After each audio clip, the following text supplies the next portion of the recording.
কেমন আছো বন্ধুগণরা? আশা করি তোমরা খুব ভালো আছো। আমিও খুব ভালো আছি।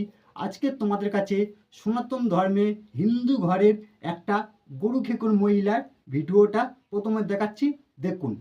আরে ও অন্ধভক্ত, হিন্দু ধর্মে কি লোক কম পড়ে গেছে নাকি যে মুসলিম সম্প্রদায়ের মানুষকে টাকার লোভ দেখিয়ে জয় তোমরা শ্রীরাম। কিন্তু এর কথাবার্তা শুনেছো, পুরো কথাটা শোনালাম না। পুরো কথাটা তোমাদের কাছে শোনাতে পারলাম না। কেন বলো দেখিনি? এই মেয়েটা আমাদের সনাতন ধর্মটা দিনের পর দিন এমনভাবে ছোট করতেছে, সনাতন ধর্মের পরিচয় দিয়ে। সনাতন ধর্মের মায়েদের, ভাইদের এমনভাবে ঘৃণা করতেছে, মানুষের মনে ঘৃণার বিষ ঢোকাচ্ছে এই মেয়েটা। এবারে এর আরেকটা রূপ তোমাদের কাছে তুলে ধরতেছি, দেখুন। ঢেকে রাখছে, আর কিছু বাবা লোক তাদের পেট ভরছে। এটা খুব চিন্তার বিষয়। মুসলমানরা না থাকলে বর্তমান সরকার ও বাবা সাজা ভণ্ড লোক। তোমরা কিন্তু কি কথাগুলো বলেছে তোমরা শুনতে পেয়েছো, সব কিছু শুনতে পেয়েছো। এদের একটা বিশাল বড় টিম আছে, কিভাবে হিন্দু সমাজের ভাইদের বোনেদের ঘৃণা করে এরাই জানে। এই মেয়েটা কি করতেছে জানো? সনাতন ধর্মের বাড়ির বউ হিসাবে পরিচয় দিচ্ছে সোশ্যাল মিডিয়ায়, কিন্তু এ সনাতন ধর্মের বাড়ির বউ না, বা সনাতন ধর্মের মেয়ে না। এর কি জাত কেউ আজ তোমাদি বলতে পারে না সোশ্যাল মিডিয়ার মাধ্যমে। এর বাড়ি কোথায় অ্যাকচুয়ালি কেউ জানে না, কিন্তু আমাদের কাছে প্রমাণ আছে এর বাড়ি কোথায়। এবারে মেন ঘটনাটা বলতেছি, এর বাড়িটা কোথায় তোমরা শুনে নিন। এর বাড়ি হচ্ছে সুন্দরবন, দক্ষিণ 24 পরগনায় জেলায় কাকদ্বীপে বাড়ি।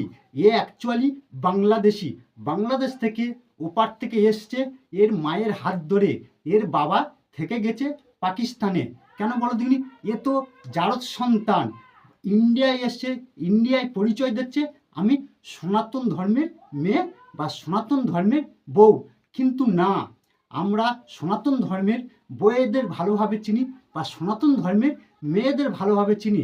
সনাতন ধর্মের মেয়ে হলে কোনো দিন সনাতন ধর্মটা ছোট করতুমনি, সনাতন ধর্মের লোকেদের অন্ধভক্ত অন্ধভক্ত কোনো দিন বলতুমনি। এদের কি বলো দেখিনি? রক্ত দোষ আছে।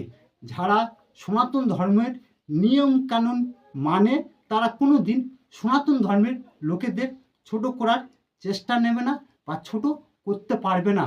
কেন বলো বলো দিনি? সনাতন ধর্মের ঠাকুর দেব দেবীদের সবাই কিন্তু মানে, কিন্তু এই মেয়েটা সনাতন ধর্মের কোনো ঠাকুরের মানে না। যারা হচ্ছে সনাতন ধর্মের ঠাকুরগুলো ভাঙচুর করে, যখন সনাতন ধর্মের ভাইয়েরা, বাবেরা, মায়েরা যখন প্রতিবাদ করে, এই মেয়েটা তখন তাদের উপরে দোষটা চাপায়। কিভাবে তোমরা কিন্তু সোশ্যাল মিডিয়ায় জানতে পেরে গেছো। এই মেয়েটা অ্যাকচুয়ালি কি জানো? খ্রিস্টান জাত। খ্রিস্টান জাতের এমন একটা জাত না গো, সনাতন ধর্মের লোকেদের উপরে টার্গেট করে। অ্যাকচুয়ালি মুসলমান ধর্মের লোকেরা কোনো দিন হিন্দু ভাইদের উপরে অত্যাচার করে না বা সনাতন ধর্মের ভাইদের উপরে অত্যাচার করে না। খ্রিস্টান জাতেরা ওরা কিন্তু সনাতন ধর্মের লোকজনদের উপরে অত্যাচার করে বা হিন্দু ভাইদের উপরে অত্যাচার করে। এ মেয়েটা এমন একটা ব্যবহার করতেছে মুসলমান ভাইদের উপরে, কিন্তু মুসলমান ভাইরা জানে না এই মেয়েটা কি জাত। মুসলমান ভাইরা জানে এ হচ্ছে হিন্দু মেয়ে, কিন্তু হিন্দু মেয়ে না, খ্রিস্টান মেয়ে। খ্রিস্টান মেয়েটা এমনভাবে সনাতন ধর্মের লোকজনেদের ঘৃণার চোখে দেখতেছে বা ঘৃণা ছড়াচ্ছে সোশ্যাল মিডিয়ার মাধ্যমে। তাই বলছি বন্ধুরা, এই মেয়েটাকে তোমরা কেউ চিনে রাখুন। তোমাদের সামনে পড়লে তোমরা প্রতিবাদ করবে, জিজ্ঞেস করবে তুমি কেন আমাদের সনাতন ধর্মের, তাহলে ঠিক আছে, ভালো হচ্ছে। কিন্তু সনাতন ধর্মের লোকজনদের অন্ধভক্ত অন্ধভক্ত কেন বলতেছ? বিশেষ করে তোমরা প্রতিবাদ করুন। তোমরা প্রতিবাদ করলে এই সব মেয়েরা তবে দমবে, না হলে এই সব মেয়েরা সাহস পেয়ে যাচ্ছে দিনের পর দিন। এইসব মেয়েদের কি করা উচিত জানো? শুধু খালি ধরো, জুতো পেটা করো, তারপরে পুলিশের হাতে তুলে দিন।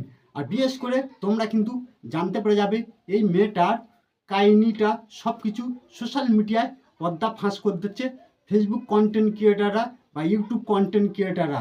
এর নামে আইনের ব্যবস্থাও খুব তাড়াতাড়ি করতেছে সনাতন ধর্মের লোকজনেরা। কেন বলো দেখিনি? সনাতন ধর্মটা কিভাবে হিংসা চোখে দেখতেছে, সনাতন ধর্মের নামে দুর্নাম ছড়াচ্ছে। এই কারণে সনাতন ধর্মের লোকেরা ফাইসালা করেছে এই মেয়েটার নামে এফআইআর করার জন্যে, থানায় থানায় যে এই মেয়েটার নামে কেস করবে। তাই বলছি বন্ধুরা, ভিডিওটা তোমরা শেয়ার করুন, সনাতন ধর্মের মায়েদের কাছে ভিডিওটা পৌঁছে দিন। আজকেকার মতন এখানে ভিডিওটা শেষ করতেছি। ভালো থাকুন, সুস্থ থাকুন।